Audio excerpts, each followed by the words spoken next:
Sir ನಮಸ್ಕಾರ sir. ಹೆಸರು sir ನಿಮ್ಮದು? ಹೆಸರು ಸರ್ ನಿಮ್ಮದು?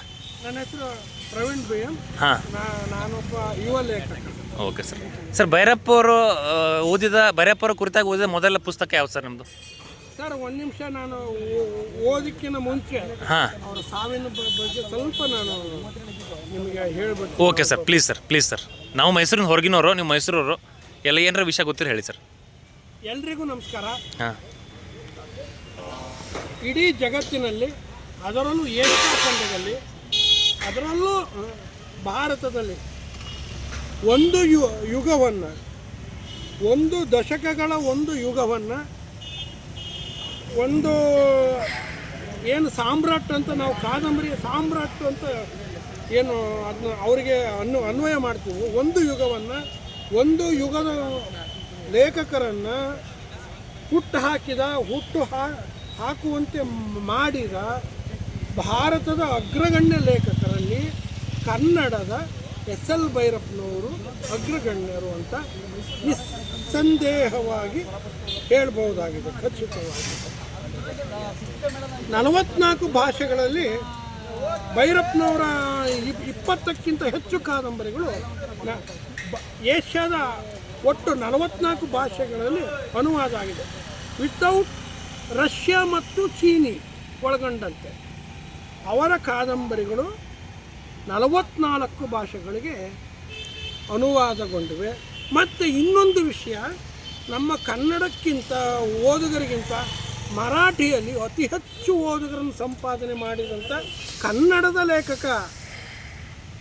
ಮರಾಠಿಯಲ್ಲಿ ಓದುಗರನ್ನು ಅವರು ಈಗಲೂ ಮರಾಠಿಯವರು ಭೈರಪ್ಪ ನಮ್ಮವರು ಅಂತ ಅಂತಾರೆ. ಹೌದು ಹೌದು. ಇದು ಕನ್ನಡಕ್ಕೆ ಒಂದು ಹೆಮ್ಮೆ, ಇದು ಕನ್ನಡಕ್ಕೂ ಒಂದು ಹೆಮ್ಮೆ. ಇದು ಕನ್ನಡಕ್ಕಿಂತ ಮರಾಠಿಯಲ್ಲಿ ಭೈರಪ್ಪನವರನ್ನು ಓದುವಂಥ ಅಪಾರ ಸಂಖ್ಯೆಯಲ್ಲಿದ್ದಾರೆ. ಚರ್ಚೆ ಮಾಡುವಂಥ, ಓದುವಂಥ, ಕಾದಂಬರಿಗಳನ್ನು ಭಾಳ ಇಷ್ಟಪಡುವಂಥ, ಬೇರೆ ಇತರ ಭಾಷೆಗಳಿಗಿಂತ ಆನಂತರದಲ್ಲಿ ಹಿಂದಿ, ತೆಲುಗು ಮತ್ತು ತಮಿಳು ಕಡಿಮೆ, ಮಲಯಾಳಮಲ್ಲಿ ಇದ್ದಾರೆ, ತುಂಬ ಇದ್ದಾರೆ. ಈ ಮಟ್ಟಿಗೆ ಒಬ್ಬ ಕನ್ನಡ ಲೇಖಕ ಇಷ್ಟು ಆವರಿಸ್ಕೊಂಡಿದ್ದಾರೆ ಅಂದರೆ ಅದು ಒಂದು ಕನ್ನಡದ ಹೆಮ್ಮೆ, ಅದು ಸಾಹಿತ್ಯದ ಹೆಗ್ಗುರುತು. ಏನು ಇವರೆಲ್ಲ ಮಾತಾಡ್ತಾರಲ್ಲ ಈ ದೇಶದಲ್ಲಿ ಪ್ಯಾನ್ ಇಂಡಿಯಾ, ಮೇಕ್ ಇಂಡಿಯಾ ಅಂತಂದು ಯಾವುದಾದ್ರೂ ಮಾಡ್ತಾರಲ್ಲ, ಪ್ಯಾನ್ ಇಂಡಿಯಾ, ಮೇಕ್ ಇಂಡಿಯಾ. ಇದು ಮೇಕ್ ಇನ್ ಇಂಡಿಯಾ. ಕನ್ನಡದ ಮೇಕ್ ಇಂಡಿಯಾ ಯಾವುದಂದರೆ SL ಭೈರಪ್ಪನವರು ಏನು ಒಂದು ಬಂತಲ್ಲ, ಈ ಸಾಹಿತ್ಯದ ಕಳೆ ಆವರಿಸ್ಕೊಂತಲ್ಲ ಒಂದು ಯುಗವ, ಆ ಯುಗ ಕನ್ನಡದ ಕಳೆ, ಅದು ಕನ್ನಡದ ಯುಗ. ಅದು ಎಷ್ಟೆಲ್ಲ ಬಂದಿದೆ, ಶಾಸ್ತ್ರೀಯ ಸ್ಥಾನಮಾನ ಬಂದಿದೆ ಕನ್ನಡಕ್ಕೆ.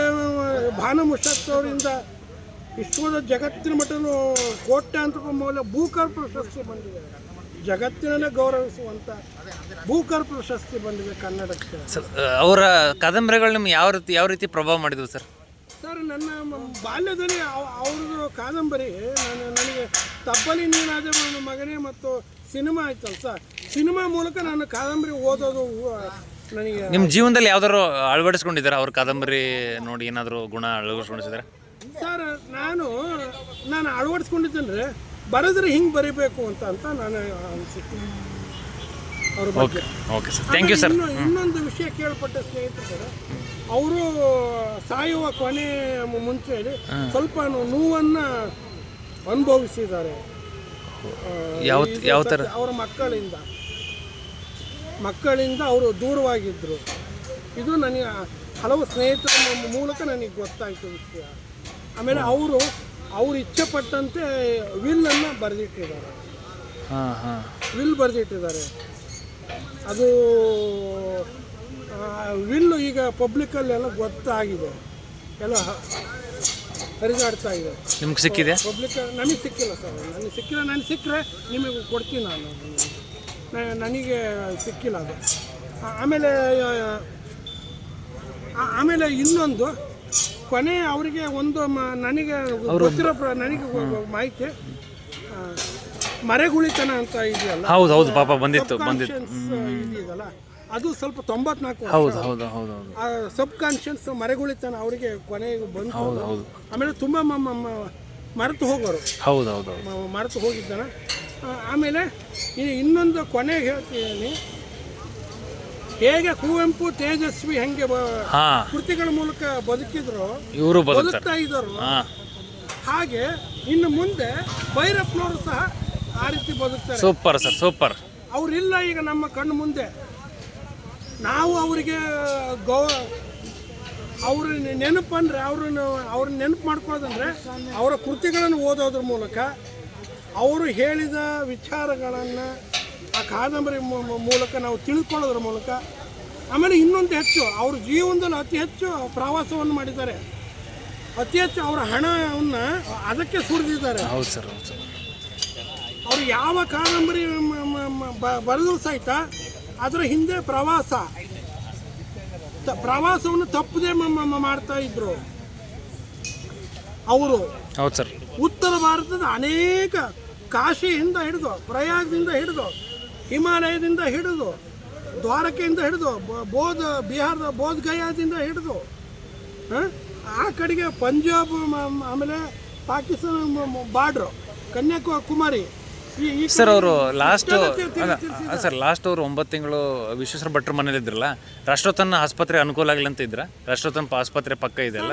ನನಗೆ ಇದು ಹೇಳೋ ಮಾಹಿತಿ ಪ್ರಕಾರ, ಖಚಿತವಾದ ಮಾಹಿತಿ ಪ್ರಕಾರ, ವಿಶ್ವವಾಣಿಯ ಸಂಪಾದಕ ವಿಶ್ವೇಶ್ವರ ಭಟ್ರು ಕೊನೆಗೆ ಇಲ್ಲಿಂದ ಹೋದ್ಮೇಲೆ ಅವರು ಅಲ್ಲಿ ಒಂದು ಮನೆ ಮಾಡಿಸಿ ಅವ್ರ ಪಕ್ಕದಲ್ಲೇ ಇಲ್ಲ ಮನೆಯಲ್ಲೇ ಉಳಿಸ್ಕೊಂಡಿದ್ರು.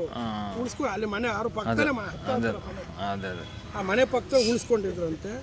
ಆಮೇಲೆ ಇವ್ರ ಮಕ್ಕಳಿಂದ ಸ್ವಲ್ಪ ನೋವು ಪಟ್ಟಿದ್ದಾರೆ ಅಂತ ನನಗೆ ಅವರ ಹತ್ತಿರದ ಅವರಿಂದ ತಿಳ್ಕೊಂಪಟ್ಟೆ. ಆಮೇಲೆ ವಿಲ್ಲನ್ನು ಬರೆದಿದ್ದಾರೆ.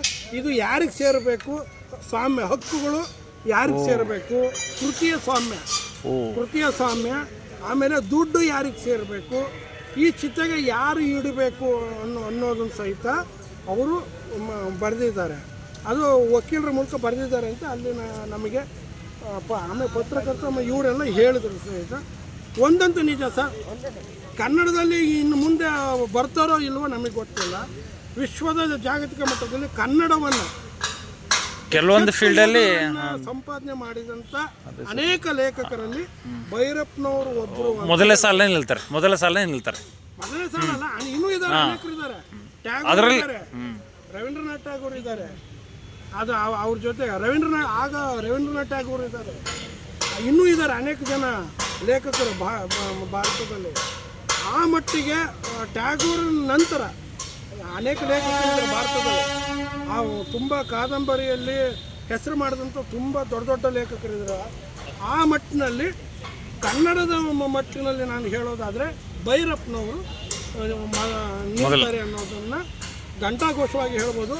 ನಾನು ಹೇಳಿದ್ವಲ್ಲ, ತೇಜಸ್ವಿ ಕುವೆಂಪು ಹೆಂಗೆ ಬದುಕಿದ್ರು, ಅವರು ಸಾವಿನ ನಂತರ ಕೃತಿಗಳ ಮೂಲಕ ಹೇಗೆ ಬದುಕಿದ್ರು, ತೇಜಸ್ವಿ ಹೆಂಗೆ ಹೊಸ ಜಗತ್ತನ್ನು ಪ್ರವೇಶ ಮಾಡಿದರು, ಹಾಗೆ ಭೈರಪ್ಪನವ್ರ ಕೃತಿಗಳು ಇನ್ನು ಮುಂದೆ ಓದೋರು ಹೆಚ್ಚೆಚ್ಚು ಆಗ್ತಾರೆ ಅನ್ನೋದು ಇನ್ನೊಂದು. ಈ ನಿಟ್ಟಿನಲ್ಲಿ ಆಮೇಲೆ ಮಾತಾಡ್ತಾರೆ, ಜ್ಞಾನಪೀಠ ಬರಬೇಕು ಅಂತ ಹೇಳ್ತಾರೆ. ಬೇರೆ ಸರ್, ಓದುಗರಿಂದ ಬಂದಂಥ ಇದೆಯಲ್ಲ, ಕೋಟ್ಯಾನುಗಂಟೆ ಓದುಗರು ಅವರಿಗೆ ಇದ್ದಾರೆ. ಜ್ಞಾನಪೀಠಕ್ಕಿಂತ ದೊಡ್ಡ ಓದುಗರಿದ್ದಾರೆ. ಒಂದೊಂದು ಸಂಖ್ಯೆ ಜನಸಂಖ್ಯೆ ಲೆಕ್ಕ ಹಾಕಿದರೆ ಕೋಟಿ ಗಂಟೆ